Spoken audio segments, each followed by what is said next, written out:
Hello student, welcome to Bharat mass biology classes.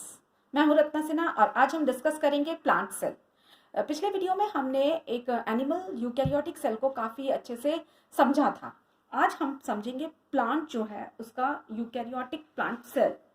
अब after animal cell plant cell को समझा जाता है। प्लांट सेल का शेप जो है वो हेक्सागोनल या पॉलीगोनल होता है। यहाँ पर हम एक टिपिकल हेक्सागोनल सेल का डायग्राम से स्टडी करेंगे। So this is the hexagonal cell. You all are aware that this layer is known as plasma membrane. Plasma membrane के बाहर भी आपको पता है कि एक लेयर होती है और उसे स्टूडेंट जानते हैं, उसे हम कहते हैं cell wall. You must be aware of the name. This is the cell wall.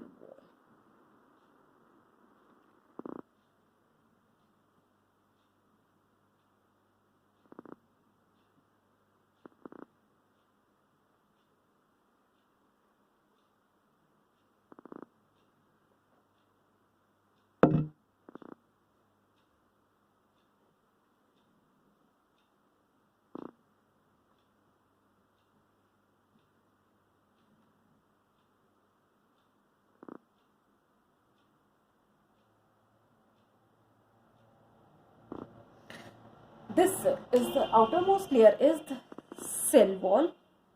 Cell wall is made up of all, you must be aware of the same, cellulose. You are also aware of the term which is known as plasma membrane, जो कि इसे rigid बना के रखी है.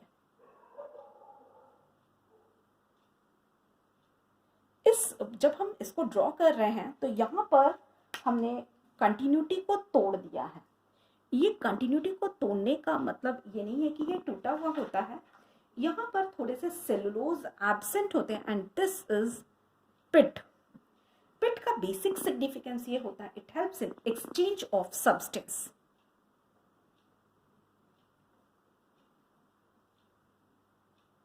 देखिए diagram को देखिए, यहाँ पर एक पिट है और पिट जो है बाहर से अंदर की ओर एक्सचेंज कैसे हो रहा है ये इसको सपोर्ट करती है. आगे के जब हम ऑर्गेनिली स्टडी करेंगे तो काफ़ी डिटेल में इस पे जाएंगे. अब ये है बाहर का स्ट्रक्चर.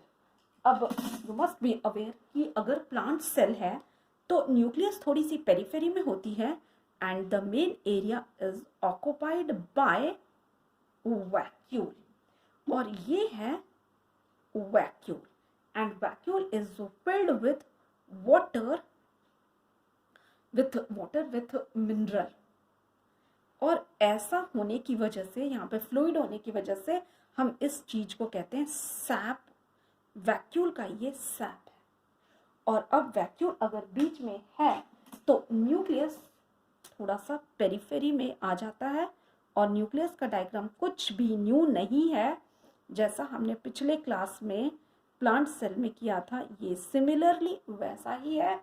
न्यूक्लियर मेम्ब्रेन है, डबल लेयर्ड है और डिसकंटिन्यूअस है. This is nuclear pore. Again inside this nucleolus is present with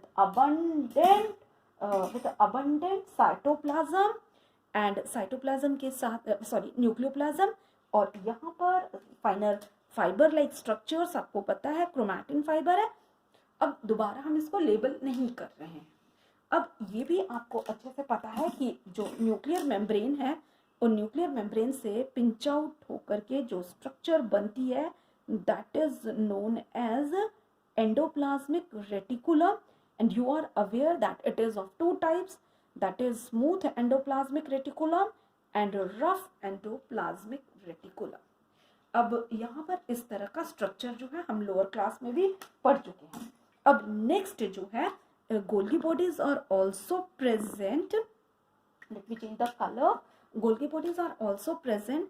Golgi body का अगेन ये स्ट्रक्चर हम आपको दिखा रहे हैं कि ये वाला जो कॉन्केव है वो आपको सेंट्रल एरिया में दिखाना है और कॉन्वेक्स है वो प्लाज्मा मेम्ब्रेन की ओर दिखाना है. और जो है ये इस गोल्गी जो है इसे हम यहाँ पर कहते हैं, थोड़ा सा रिड्यूस्ड फॉर्म में होता है, डिक्टियोजोम. जितना अबंडेंट होता है प्लांट सेल्स में उतना अबंडेंट नहीं है और ये थोड़ा स्कैटर्ड भी होता है और इस तरह का स्ट्रक्चर को हम ये कहते हैं कि इट इज गोल्गी, और गोल्गी जो है इसका दूसरा नाम है डिक्टियोसोम। इसके अलावा यहाँ पर कुछ जैसे कि लाइसोसोम प्लांट सेल में नहीं होता है, यहाँ पर छोटे छोटे बॉडीज होते हैं जो लाइसोसोमल एक्टिविटी करते हैं, इसे हम बोलते हैं spherosome. Later on we will study in detail. एक और ऑर्गेनेली है जिसे हम बोलते हैं माइटोकॉन्ड्रिया। हम सिंगुलर है तो हम माइटोकॉन्ड्रियम बोलेंगे, you must be aware it is double layered, और ये माइटोकॉन्ड्रियम इज ऑल्सो प्रेजेंट हियर। अब यहाँ पर आउटर और इनर लेयर अच्छे से आपको दिख रहा है, माइटोकॉन्ड्रियम इज ऑल्सो प्रेजेंट। इसके अलावा you must be aware of the plastid, और प्लास्टिड में क्लोरोप्लास्ट है, और क्लोरोप्लास्ट के बारे में भी आपको पता होगा, लोअर क्लास में हम स्टडी कर चुके हैं। डबल लेयर्ड है और ये यहाँ पर इसके अंदर पिगमेंट होते, ग्राना, दिस इज क्लोरोप्लास्ट, और क्लोरोप्लास्ट हैज ग्रीन पिगमेंट। अब यहाँ पे क्लोरोप्लास्ट के अलावा leucoplast is also present and chromoplast is also present. अब एनिमल सेल से यहाँ पे डिफरेंट स्ट्रक्चर क्या है, तो एक बार यहाँ कहेंगे, मैं यहाँ पे साइड में लिख देती हूँ, no centrosome is observed. Centrosome जो एक ऐसा स्ट्रक्चर है जो कि सिर्फ प्रेजेंट होता है एनिमल सेल में, और यहाँ पर सेंट्रोसोम जो है वो नहीं है प्रेजेंट। इसके अलावा cytoskeletal structure is very few.